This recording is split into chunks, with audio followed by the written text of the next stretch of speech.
Hello, friends. As we begin the New Testament, I know I have read some of Matthew to you before, but I hope it will still be enjoyable as this time I will be including my notes. My notes at the beginning of this book. Matthew was a Jew and a tax collector. Since he was literate, he may have been able to transcribe exact words from Jesus Christ. This book is filled with reference to the Old Testament that Jesus is the promised one. This also gives extensive accounts of Jesus' teaching. We begin in chapter 1 with the genealogy of Jesus Christ. An account of the genealogy of Jesus Christ, the son of David, the son of Abraham. From Abraham to David. Abraham fathered Isaac, Isaac fathered Jacob. Jacob fathered Judah and his brothers. Judah fathered Perez and Zerah by Tamar. Perez fathered Hezron. Hezron fathered Aram. Aram fathered Amminadab. Amminadab fathered Nahshon. Nahshon fathered Salmon.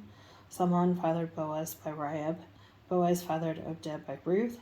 Obed fathered Jesse, and Jesse fathered King David. From David to the Babylon exile. David fathered Solomon by Uriah's wife. Solomon fathered Rehoboam. Rehoboam fathered Abiah. Abiah fathered Asaiah. Asaiah fathered Jehoshaphat. Jehoshaphat fathered Joram. Joram fathered Uzziah. Uzziah fathered Jahom. Jahom fathered Aras. Aras fathered Hezekiah. Hezekiah fathered Manasseh. Manasseh fathered Ammon. Ammon fathered Josiah, and Josiah fathered Jenachah and his brothers at the time of exile to Babylon.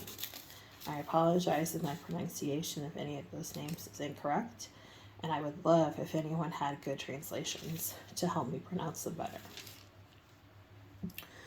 From the exile to the Messiah. After the exile to Babylon, Jenachah fathered Shealtiel, Shealtiel fathered Shabruel, Shabruel fathered Abdud, and Abdud fathered Eliakim. Eliakim fathered Azor, Azor fathered Zadok, Zadok fathered Akim, Akim fathered Ehud, Ehud fathered Eleazar, Eleazar fathered Matan, Matan fathered Jacob, and Jacob fathered Joseph, the husband of Mary, who gave birth to Jesus, who is called the Messiah. So the generations from Abraham to David were 14 generations, and from David to the exile of Babylon, 14 generations, and from the exile to Babylon and to the Messiah, 14 generations. The nativity of the Messiah. The birth of Jesus Christ came about this way. After his mother Mary had been engaged to Joseph, it was discovered before they came together that she was pregnant from the Holy Spirit. So her husband Joseph, being a righteous man and not wanting to disgrace her publicly, decided to divorce her secretly. But after he had considered these things, an angel of the Lord appeared to him in a dream, saying, Joseph, son of David, do not be afraid to take Mary as your wife, because what has been conceived in her is from the Holy Spirit. She will give birth to a son, and you are to name him Jesus, because he will save people from their sins. Now all of this took place to fulfill what was spoken by the Lord through the prophet. See, the virgin will become pregnant and give birth to a son, and they will name him Emmanuel, which is translated, God is with us. When Joseph woke up, he did as the Lord's angel commanded him. He married her, but he did not have sexual relations with her until she gave birth to a son, and he named him Jesus. Wise men visit the king. After Jesus was born in Bethlehem of Judea, in the days of King Herod, wise men from the east arrived in Jerusalem, saying, Where is he who has been born of the King of the Jews? For we saw his star at his rising and have come to worship him. When King Herod heard this, he was deeply disturbed, and all of Jerusalem with him. So he assembled all the chief priests and scribes of the people, and asked him where the Messiah would be born. In Bethlehem of Judea, they told him, because this is what was written by the prophet. And you, Bethlehem, in the land of Judea, are by no means least among the rulers of Judea, because out of you will come a ruler who will shepherd my people Israel. Then Herod secretly summoned the wise men and asked them the exact time the star appeared. He sent them to Bethlehem and said, Go and search carefully for the child. When you find him, report back to me so that I too can go and worship him.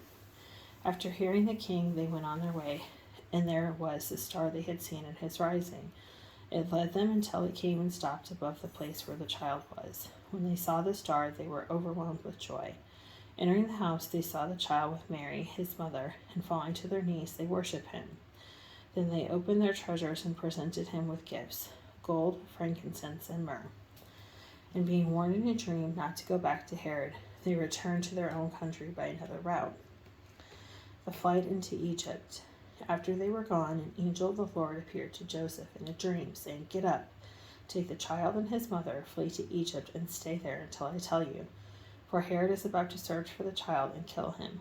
So he got up and took the child and his mother during the night and escaped to Egypt. He stayed there until Herod's death, so that what was spoken by the Lord through the prophet might be fulfilled. "Out of Egypt I called my son."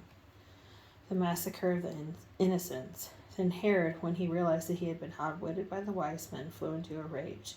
He gave orders to massacre all the boys in and around Bethlehem who were 2 years and under, in keeping with the time he had learned from the wise men. Then what was spoken through Jeremiah the prophet was fulfilled.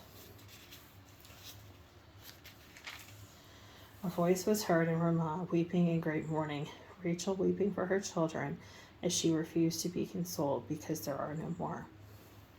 The return to Nazareth. After Herod died, an angel of the Lord appeared in a dream to Joseph in Egypt, saying, "Get up, take the child and his mother, and go to the land of Israel, because of those who intended to kill the child are dead." So he got up, took the child and his mother, and entered the land of Israel. And when he heard that Archelaus was ruling over Judea in the place of his father Herod, he was afraid to go there. And being warned in a dream, he withdrew to the region of Galilee. Then he went and settled in a town called Nazareth, to fulfill what was spoken through the prophets, that he would be called a Nazarene.